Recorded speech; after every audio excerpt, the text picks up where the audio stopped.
Hi, I'm Elise. Most people know me as the crazy dog lady at Happy Tails Rescue, but I couldn't be prouder. Being an animal behaviorist means I get to help the most troubled cases find their forever homes. Life was pretty perfect until the day the for sale sign next door came down. Welcome to Pine Grove. I'm Rachel Morton, and this is my husband, Greg. We just love what you've done with your garden. I remember thinking how polished Rachel looked in her designer suit, perfectly styled hair, and that megawatt smile that didn't quite reach her eyes. Greg stood back, fiddling with his wedding ring. Thanks. I'm Elise. Would you like to meet my crew? That's when Max, my latest rescue, bounded over. He was a sweet pit bull mix, still learning his manners. Rachel practically jumped behind Greg. Oh my, is that a pit bull? Aren't those, dangerous? Actually, Rachel, they're one of the most misunderstood breeds. Max here is a total teddy bear. Later that day, my friend Dr. Torres dropped by for our weekly coffee chat. So, what's the verdict on the new neighbors? The wife seems intense, already freaked out about Max. Speaking of Max, don't forget his follow-up appointment tomorrow. Those anxiety meds should be helping by now. A knock at the door interrupted us. It was Sophia, the tech whiz teenager from across the street. Elise, your security camera footage is ready. I added those motion sensors you wanted. You're a lifesaver, Sophia. These cameras help so much with monitoring the rescue dog's progress. That evening, I heard Rachel talking to someone on her phone in her backyard. The property values in this neighborhood are amazing, but there's this woman next door. Yes, multiple dogs. I don't understand how it's even legal. The next morning, Max wouldn't touch his breakfast. By afternoon, he was violently ill. I rushed him to the clinic. These symptoms are bizarre. Dr. Torres frowned at the test results. Almost like a reaction to something toxic. Through the window, I saw Officer Parker pulling up. She always checked on our rescue cases. Hey, Elise, how's the new intake settling in? Before I could answer, my phone buzzed with a text from Sophia. That Rachel lady was throwing something over your fence this morning. Looked super sketchy. I got it on my drone camera. I felt my stomach drop as Max whimpered on the examination table. This wasn't just a coincidence. I showed Sophia's drone footage to Dr. Torres while he treated Max. The way she's checking over her shoulder? Definitely suspicious.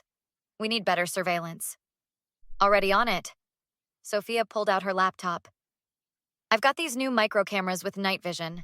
My dad uses them at his security company.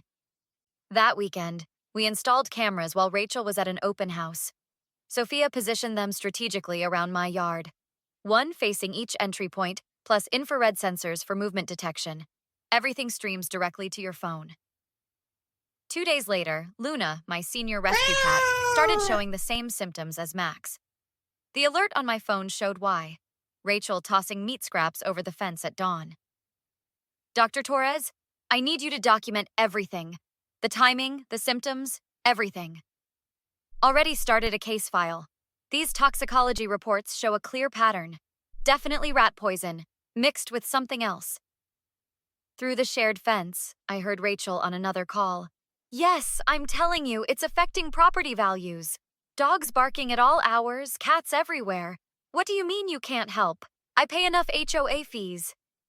Greg approached me while I was collecting evidence from my yard. Listen, about Rachel. There were incidents.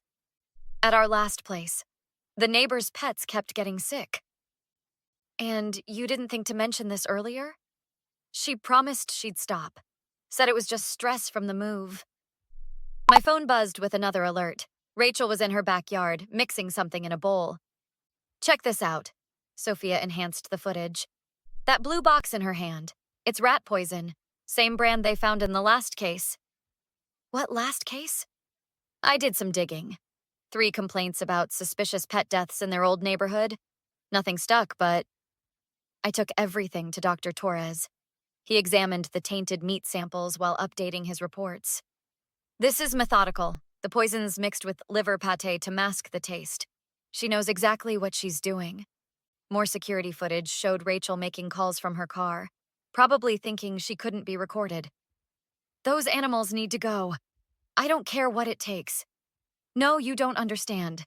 That rescue worker is destroying our property values. Someone needs to stop her. Greg watched from their driveway, shoulders slumped. You've got proof this time, don't you? More than enough. Why are you telling me this now?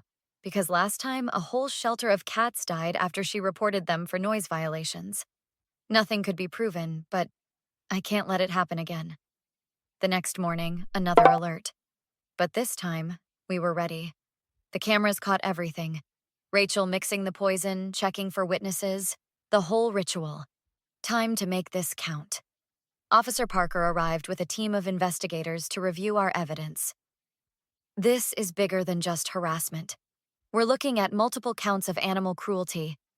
Can we set up a sting operation? Actually, I have a better idea. That rescue event you're planning. Let's use it. Sophia jumped in with her laptop. I've been tracking her social media. She's already ranting about the upcoming event on neighborhood forums.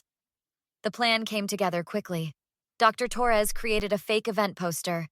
Happy Tales Mega Adoption Day, 50+ animals finding forever homes. Look at her latest post. Sophia turned her screen. She's losing it. Rachel's comment thread was explosive.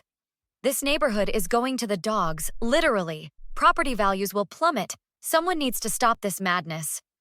Former neighbors started flooding the comments.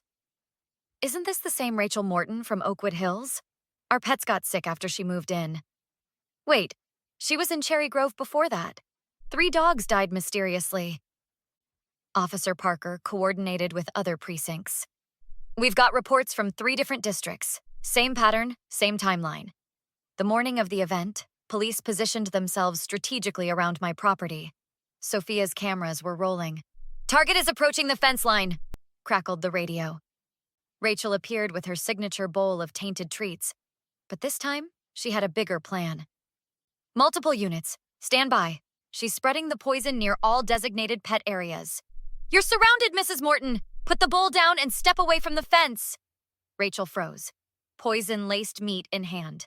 This is ridiculous! I'm protecting my property values. By killing innocent animals?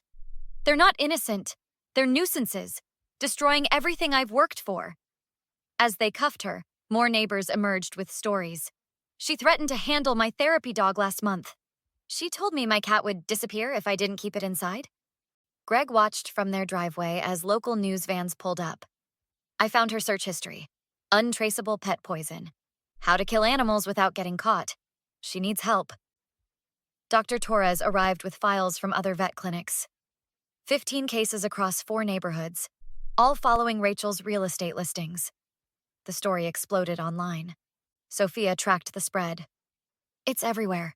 Facebook, Twitter, local news websites. Serial pet poisoner caught an elaborate sting.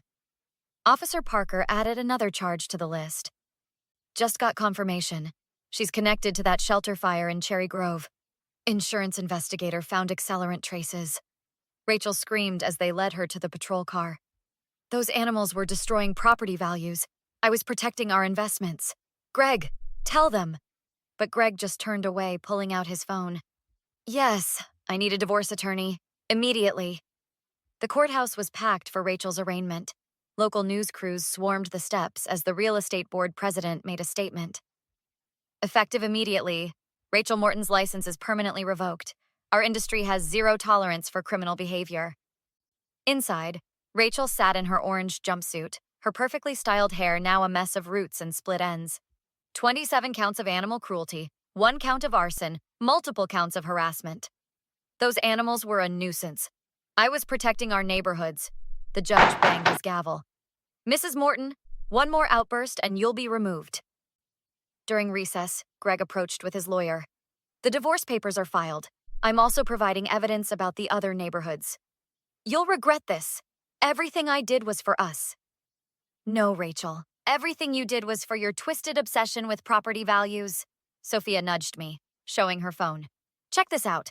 Serial pet poisoner's crime spree spans 3 counties. It's gone viral. Civil suits started pouring in. Officer Parker brought more files. 7 families from Cherry Grove, 12 from Oakwood Hills. They all want to testify. Dr. Torres had an idea during our weekly coffee.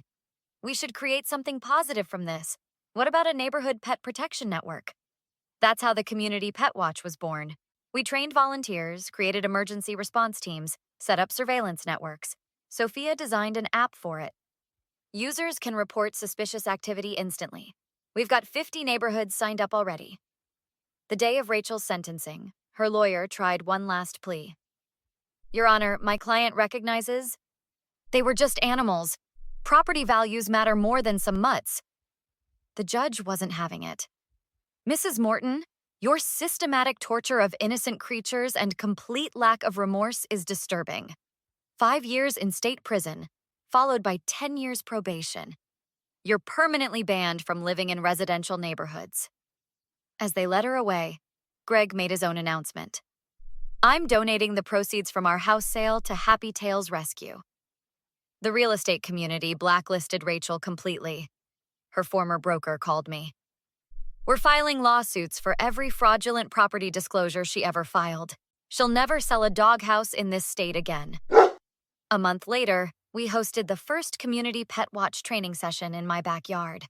Officer Parker led the security briefing while Dr. Torres handled medical training. Thanks to Elise, we've got protocols in place for every scenario. Sophia showed off the app's success. 3 suspicious incidents reported and stopped this week alone. The Morton case changed everything. As I watched new neighbors move into Rachel's old house, complete with 3 rescue dogs, Greg stopped by one last time.